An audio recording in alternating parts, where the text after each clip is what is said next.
therefore it's time for the Book of Bedtime. And this week, in the run-up to Halloween, we've a series of new short stories of the supernatural for Radio 4's Fright Night season. Our first story comes from the master of horror, Stephen King. Cookie Jar is read by Colin Stinton.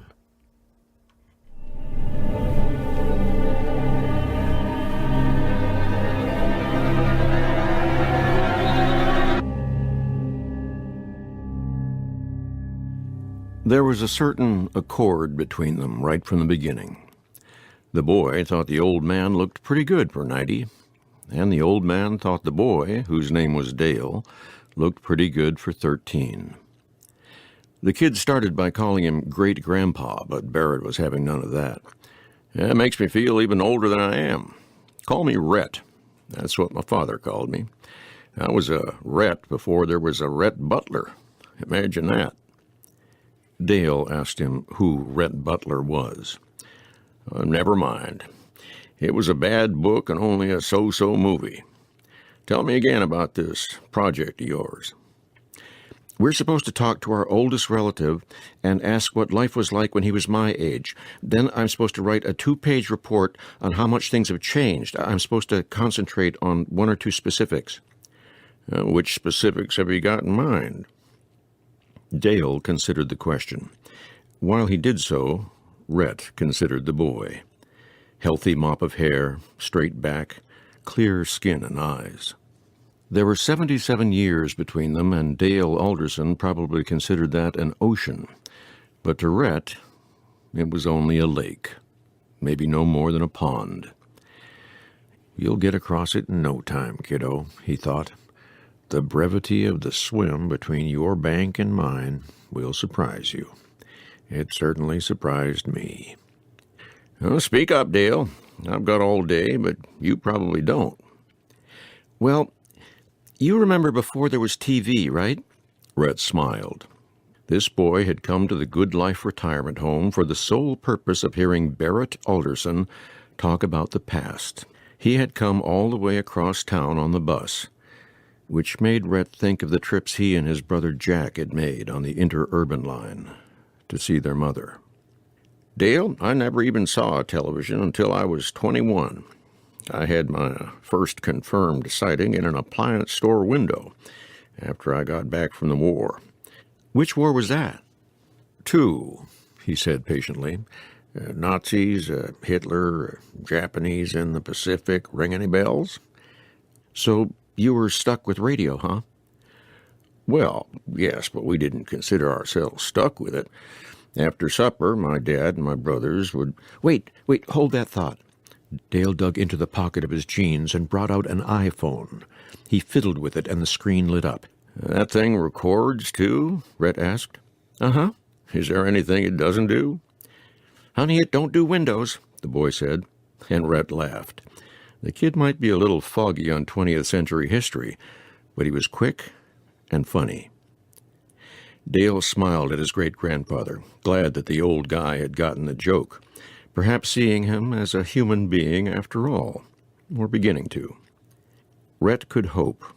Even at 90, he remained mostly optimistic, although optimism was a little harder to manage at 3 a.m, lying awake and feeling the threads holding him to his life loosening. "Our radio was a Philco table model," Rhett said, and watched sound waves roll across the iPhone screen. Rhett talked for 10 minutes or so about how he and his 2 brothers would lie on the living room rug after supper, them with their school books, his father in his easy chair, smoking his pipe, all of them listening to the Philco. He told Dale about The Shadow and the Jack Benny program and his own favorite, Major Bow's Amateur Hour.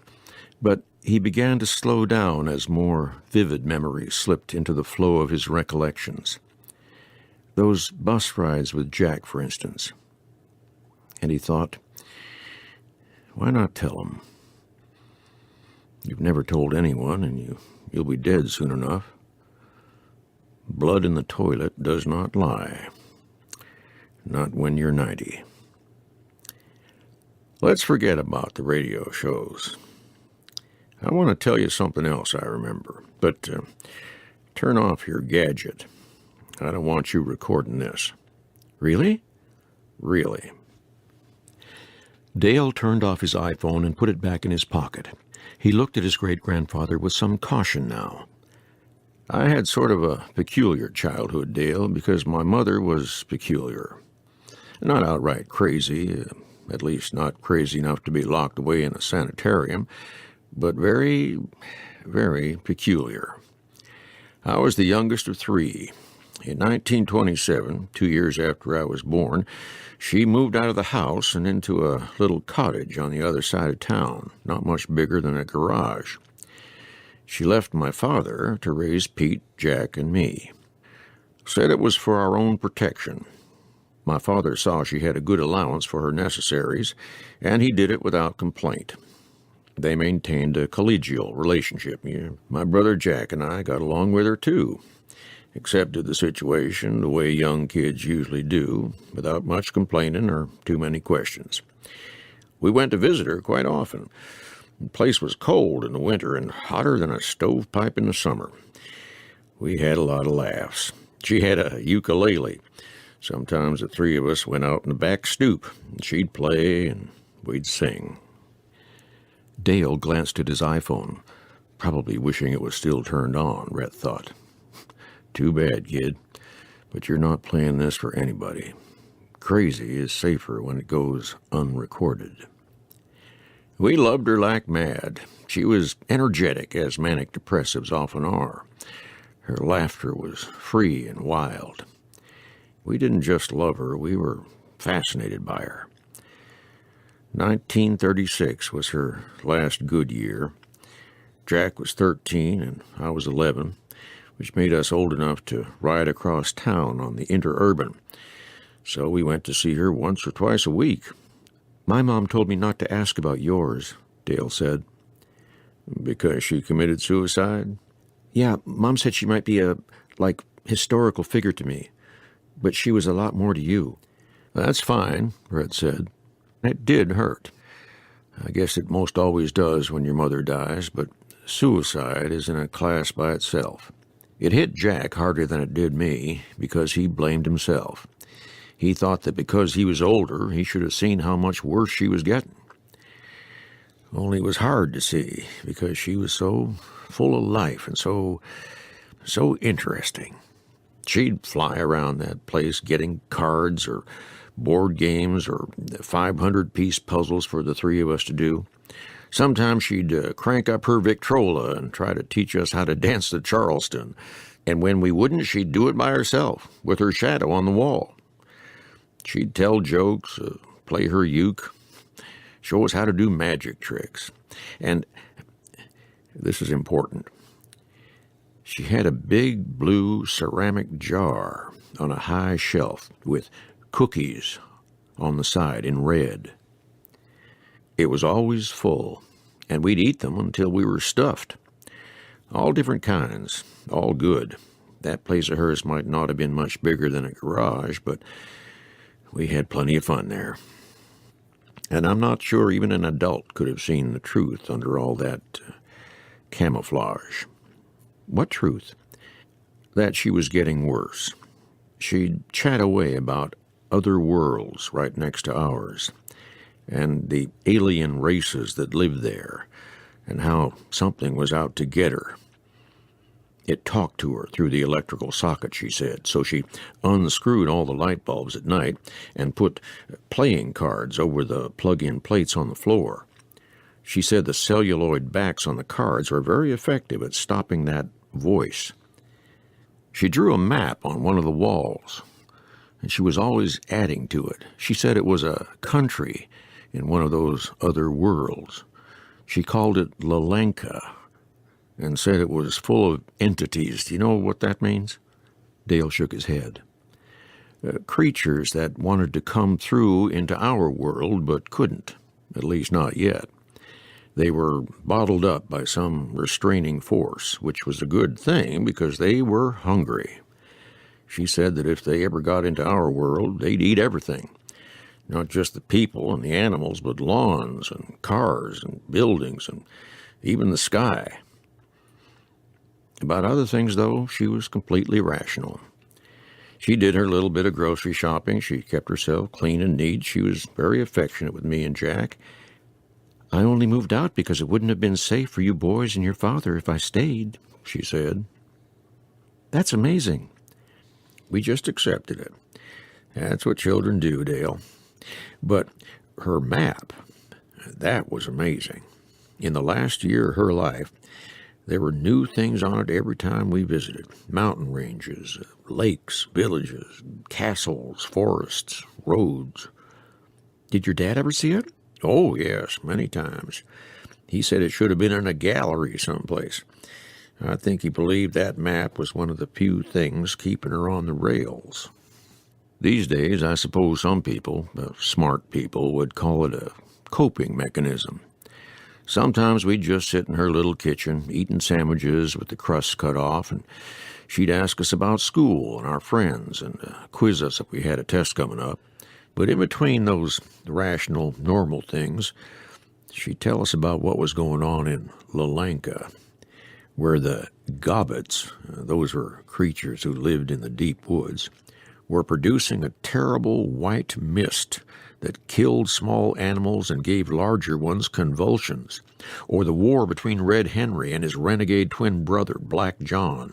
One day when we came, she'd colored the woods around the biggest castle, Red Henry's castle, black, because she said Black John had put the torch to the long forest. And there was the stuff about how time had come to a stop in the West Kingdoms, and it was tearing holes in the fabric of existence. "If the time stop spreads to our world, boys, we're doomed," she said. I had nightmares about it. She called the white mist Forza and said it could travel in electric wires and telephone lines if it ever got over here. I had nightmares about that, too. I got in the habit of checking our telephone to make sure Forza wasn't coming out of the holes in the receiver. Only what? I don't know how much of that she actually believed. Back then I believed that she believed. Do you get that? Dale said he did. And because she believed, we believed. But Jack changed his mind after she was dead, and he convinced me. He said the Lanka was just a story she made up to distract her from one specific thing. Something that was real, but not a part of this world. Something that couldn't be, but was. He called it a hole in reality. The Lanka, the Gobbets, Red Henry, and Black John, the Forza Mist, they were just distractions. A way to cover that hole in reality the way you might cover a well with boards so no one would fall in. What I mean is those stories were her way of staying sane. At least that's what Jack thought. I came to believe different. Are you serious? Dale's eyes were shining. As a heart attack, kiddo. All her distractions finally stopped working. Her uke, dancing with her shadow, the map on the wall, the playing cards over the wall sockets. Her stories stopped working for her, too, because the one thing she was afraid of was in the house with her all along. What? What was she afraid of? She was afraid of the cookie jar.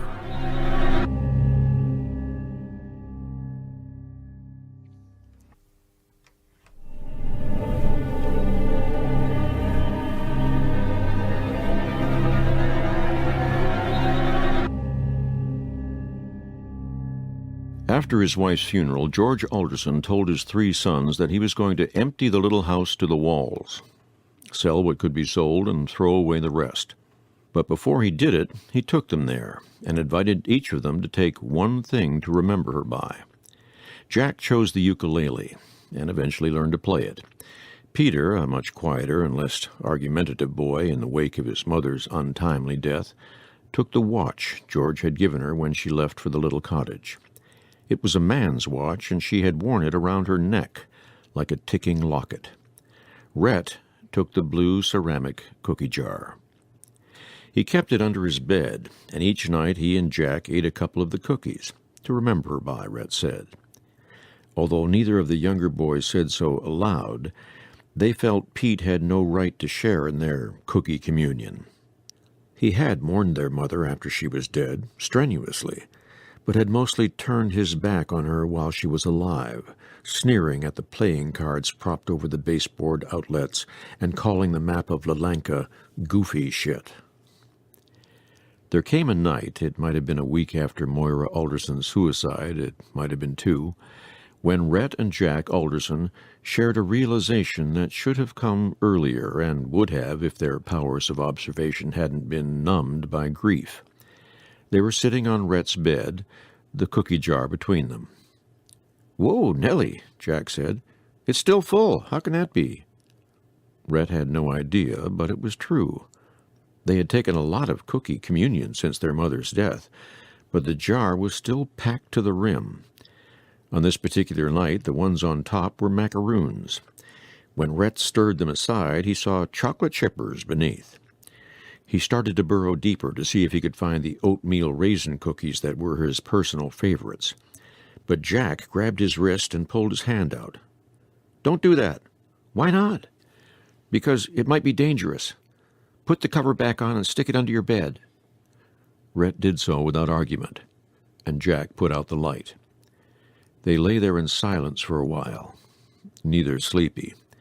Rhett could feel the cookie jar underneath him, a small, dense planet with its own gravitational pull. "It's like her ghost is in there," Rhett said finally, and his eyes filled with the tears that were always waiting since their mother had died. "It's not her ghost. That's stupid," Jack said. Rhett could tell from the thickness of his voice that his brother was crying too. "What then? Is it something to do with Lalanka, the Forza, the—" It was hard to finish, because they were what he feared the most. "The gobbets?" "Santa Claus isn't real, and neither are the gobbets or the Forza mist, Rhett. None of that jazz is real. The map was just made up out of her head." Jack was trying to sound tough, but his voice was still thick. "She knew it, too. It was all just stuff she made up to keep her mind off the cookie jar." "Then what's in there?" "Cookies. And I don't want any more. I never want to eat another cookie in my life, not from that jar, not even from the bakery." A week passed. The cookie jar stayed under Rhett's bed, with the lid on. Then one night, it was a Saturday, Rhett was jerked back from the edge of sleep by the sound of his brother crying. "Jack?" Rhett sat up. "What's wrong?"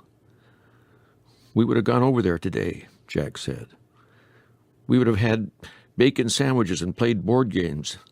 I miss her. I miss Mom." "I miss her too." Jack got out of bed, ghostly in his white pajamas, and sat down next to Rhett. "I was thinking of how her place smelled." "Like cookies," Rhett said. "It was like a fairy tale house that way, wasn't it?" "Yes," Jack said. "Only she was a good witch instead of a bad one." They sat there for a while, not talking, remembering the smell and her shadow dancing on the wall. How gone she was had finally gotten through to them. Even the map was gone, with the long forest and Lookout Hill and Castle Black and Castle Red. Their father might have said it belonged in a gallery when she was alive, but when she was gone he scrubbed it away like a shopkeeper scrubbing a dirty word off the front of his store so his customers wouldn't be offended. He certainly couldn't sell the house with that crazy thing on the wall, he told the boys. "Get the jar," Jack said. Rhett pulled it out from under the bed with relief and cradled it in his lap. Jack lifted the cover. It was still full to the brim. But it was no longer macaroons on top. That Saturday night it was ginger snaps. "She's been gone almost a month," Jack said. "They'll be stale." But they weren't stale. They were as fresh as if they had been baked that very day. Moira had cut her wrists and died in the bathtub on a hot August afternoon. Rhett and Jack discovered the cookie jar was always full right around the time school let in again. Halloween came, and Rhett went trick-or-treating by himself for the first time. Thanksgiving came, and their father, now showing strands of gray at his temples, carved the turkey. Pete's girlfriend ate with them, and Pete ate with her family at Christmas. They became engaged on Valentine's Day of 1939, shortly after Pete turned 18. Summer came again, and Rhett spent most of it at the vacant lot down the street, playing baseball. Jack occasionally watched him, but rarely played. Mostly he went places by himself, usually with a sketch pad under his arm. He had inherited his mother's artistic ability, and then some. He might have been one of the great ones, Rhett told Dale. Probably not. Most kids never fulfill their potential. But we'll never know. The lives of the two younger boys began to draw apart, slowly and subtly but surely, yet they still shared the same room. At night they took cookie communion, and the blue ceramic jar was always full, the cookies inside always fresh. Sometimes they were chocolate-covered grahams, sometimes they were sugar cookies, sometimes they were macaroons or chocolate chippers. They ate one or two apiece sitting on Rhett's bed, more than 1,000 cookies in the course of that long year, before Pete got married and Jack moved into Pete's room. By then, Hitler had begun to dominate the news, and it seemed that in each day's paper more of the map on the front page was stamped with Nazi swastikas. Europe was pretty much gone, and England would be next. "It can't hold out," George Alderson said, puffing his pipe. There were only two boys listening to the Philco table model with him now. Pete was living 9 blocks away with his new wife, and on the road most of the time, selling beer and cigarettes and stocking jukeboxes with new records. "Thank God there's a long stretch of ocean between us and the maniac with the mustache." As the swastikas on the front page map continued to spread, Britain still holding out but Russia tottering, Rhett thought often of his mother's map. Hitler is really Black John, he thought, and he's turning Europe into Lalanka. "How old were you then?" Dale asked him. 16. I still hadn't kissed a girl." "Could you sign up to fight if you were 16? "No. I just hoped the war would last long enough for me to get in. And, unfortunately, it did." Moira Alderson had sometimes called her oldest the plodder of the family. Slow and steady wins the race. But Pete was Speedy Alka-Seltzer after Pearl Harbor. He was at the Navy recruiting office the very next day, with a fresh haircut and wearing his best suit. On the day he left for Newport News, Pete gave Jack the bull of a watch their mother had worn around her neck, with instructions to keep it safe. "Because I'll want it back when I come home," he said. Jack, the artistic one, joined the USAAF in early 1942, as soon as he turned 18. On the day before he left for Florida, where he would learn to fly the P-47 Thunderbolt at Hillsborough Army Airfield, he gave the wristwatch to Rhett. "What about the uke?" Rhett asked him. "Never mind the uke, greedy guts. I'm taking that with me. You just wear the watch and keep it wound. It won't keep good time if you don't." Rhett promised he would. They were sitting on his bed and ate 2 cookies apiece from the blue jar. It was still full, and the cookies, gingerbread that night, were as tasty as ever. Rhett enlisted in the Army a year and a half later, 1 step ahead of the draft. There was no excitement in the thought of going to war, no thrill, only pessimism so strong it amounted to a premonition. He felt sure that he would be sent overseas and that when the inevitable invasion happened, perhaps in 1944, perhaps not until 1945 or 46, he would be in the first wave and killed by enemy machine gun fire before he could even wade out of the water.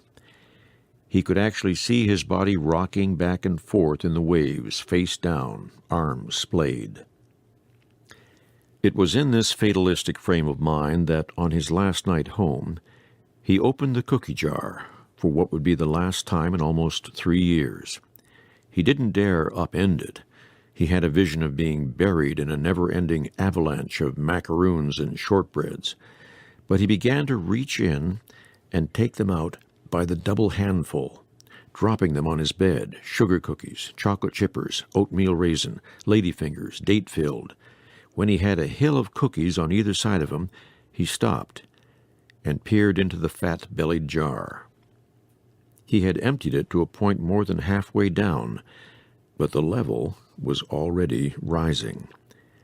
The cookies pushed up in the middle, then tumbled down the sides. It made him think of a high school science lesson they'd had on volcano formation. Soon it would be full again, and what was he going to do with all those cookies he'd taken out of the jar? There were hundreds. He began to toss them back in, then saw something that froze him in place. He was wearing the bulova, and as soon as his left wrist went past the rim of the jar, the second hand stopped.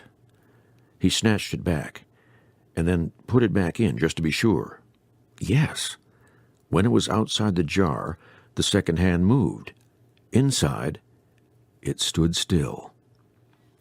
Because Lalanka is real, he thought, and the cookie jar is a kind of portal, one that opens on the West Kingdoms, where time has stopped. By then the jar was full to the brim again, pecan sandies on top that night. Rhett clapped the cover on it and stowed it under his bed. He put the leftovers in a paper sack marked for the trash the following morning, a final chore before leaving for what he assumed would be his own premature disposal. He told himself there were no West Kingdoms. He was too old to believe in such things. The cookie jar was a miracle, that much was undeniable.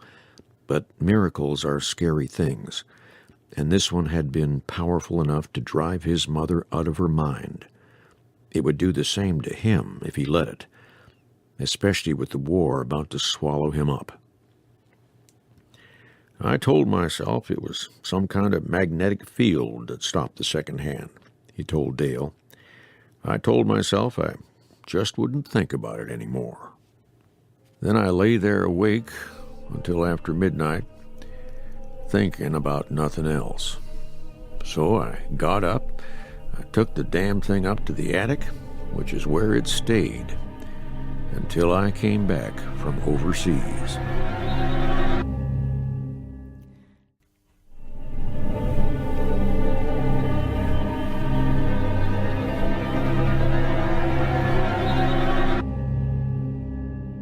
Pete Alderson fought his version of Big Two from a desk in Hampton Roads, Virginia, and finished as a lieutenant commander. He sent many men into combat, but he never heard a shot fired in anger. Jack learned to fly and took his mother's ukulele to Guadalcanal with him.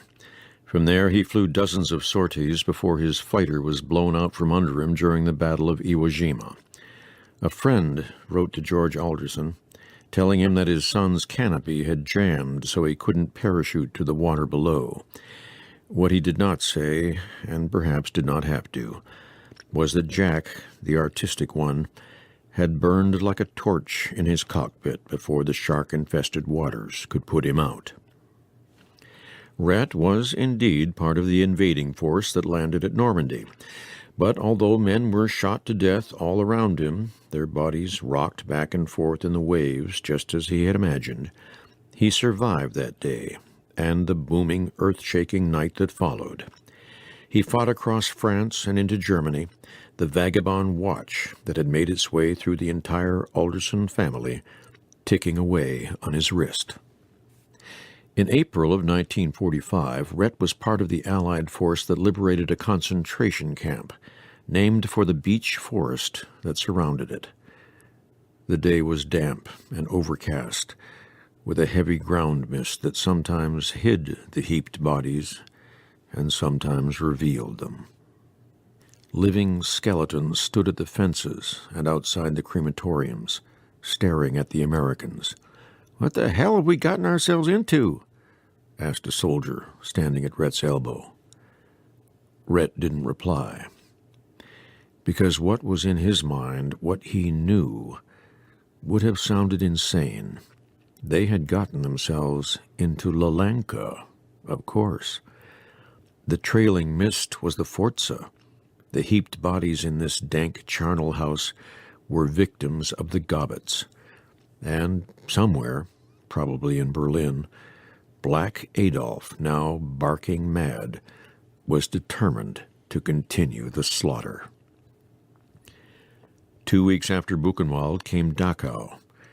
32,000 dead, many still lying in the trenches they had been forced to dig, their emaciated bodies rotting in the rain, their hair fallen out to lie beside their heads.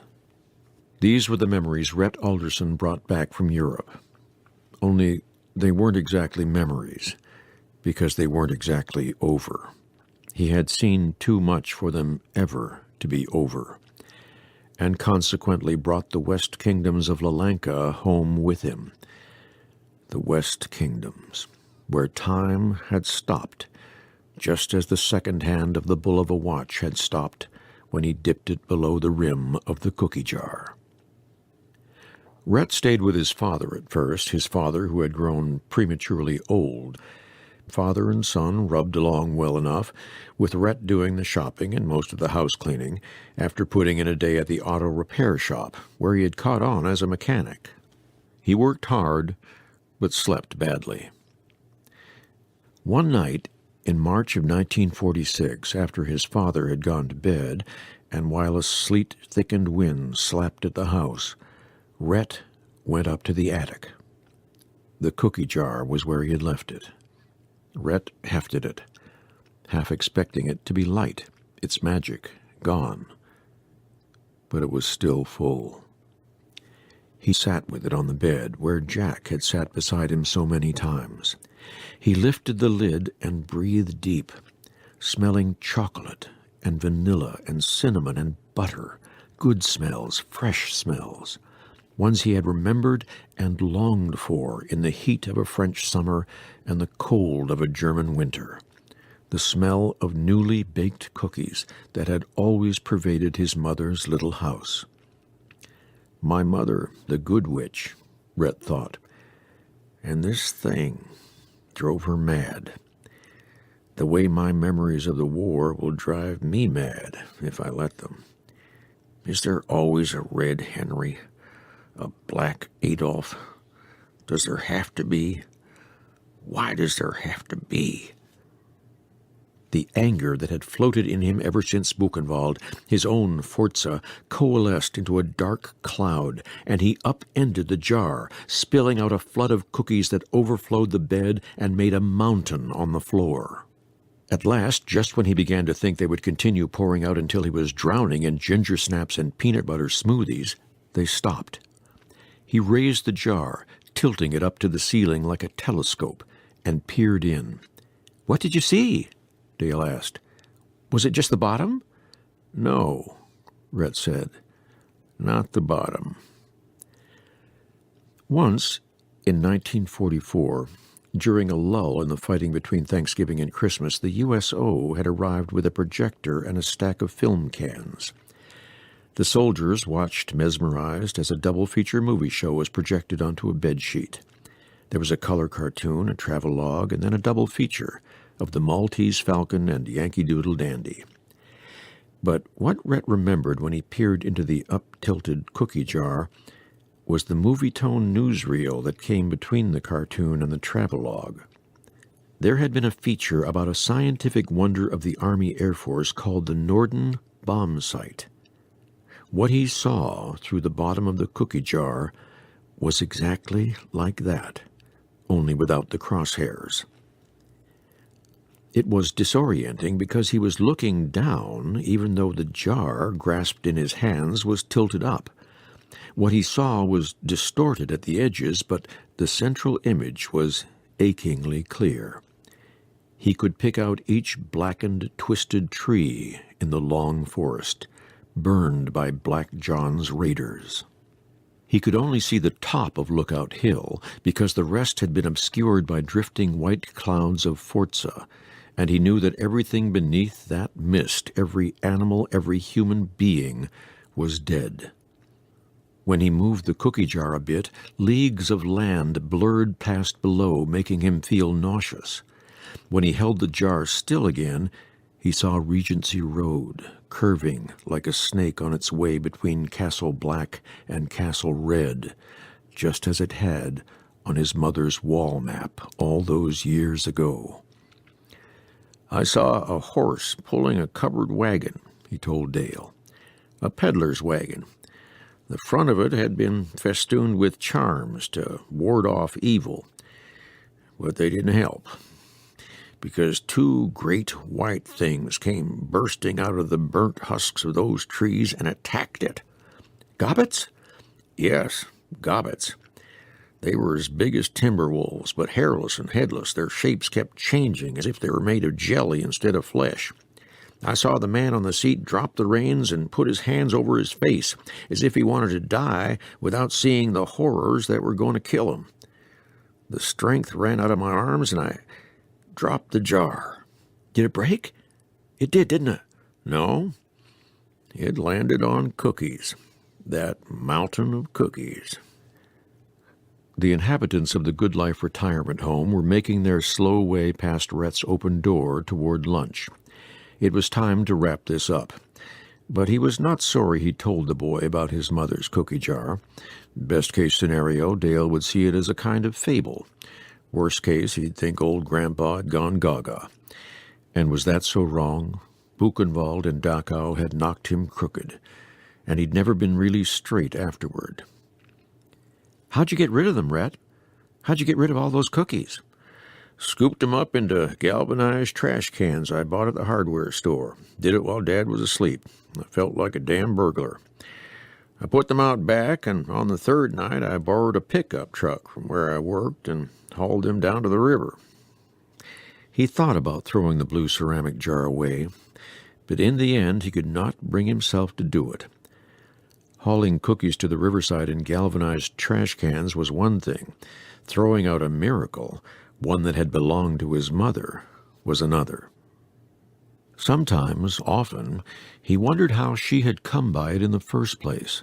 When he asked his father, George Alderson only shook his head. "That old blue cookie jar? No idea. But she used to haunt the church sales and rumble sales, and sometimes she brought things home. Cookie jar is probably one of them." A week or so after he disposed of Cookie Mountain, Rhett returned the blue ceramic jar to the attic. Before he left, he took the cover off one last time. It was full to the brim. Cookies that were as fresh as ever, sweetness, masking a window into a blackened, blistered world that was always at war. He thought about taking one more cookie, one more act of communion, and resisted the temptation. He put the cover back on and left the attic. Too many sweets weren't good for you. "We finally did put Dad in a home," Rhett said. "I moved across town and bought my own place. I brought along a few pieces of furniture I was attached to. And the cookie jar. I brought that, too, although I never opened it again." "Never?" "Never. I met a girl, I got married, I had kids, including your Gramps, and I bought the business I was working in." "Wow. And you live here?" "It's as good a place as any," Brett said, and meant it. "I lived with Pete's grandson for a while. This would be your uncle, or maybe your great-uncle. But when I sensed I was becoming a burden, I came here. Someone or other said that fish and guests both stink after 3 days, and I was at your Uncle Bill's a lot longer than that. This is a roundabout way of getting back to your question, Dale. But first, let me ask you a question. How much of this do you believe?" The boy was quiet for a long time. At last he said, "I don't really know." "A fair answer, but I think you can do better if you want to. The last of my things are still stored in Bill Alderson's attic." Was he doing this wide-eyed, clear-skinned kid a favor by telling him that? Or cursing him? Well, either way, it was out now. There are a few suits so old they might be back in fashion. Some medals I won in the war. One of them's a Silver Star, believe it or not. And the cookie jar. Really? Dale's voice was soft with awe, his eyes so wide he looked closer to 6 than 13. You could go see. In fact, I give it to you. Think of it as a pre-death inheritance, and I'll be gone soon enough.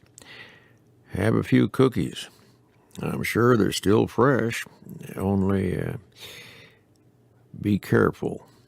I will. You won't, Rhett thought. You won't be able to, any more than my mother was, or I was, any more than Jack would have been if Jack had lived. In the end, we all prefer the bitter to the sweet. It's our curse. So you'll turn the cookie jar upside down and dump out all that's inside and peer into that other world. After that... Thanks, Rhett, thanks. Rhett patted his great-grandson on the shoulder with one gnarled hand and smiled, and thought, after that, you're on your own.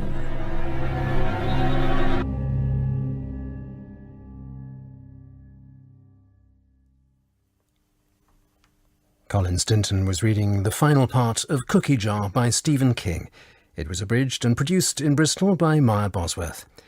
And our series of chilling stories for Radio 4's Fright Night season continues tomorrow night with a new short story by Kate Moss, the author of Labyrinth and the Taxidermist's Daughter.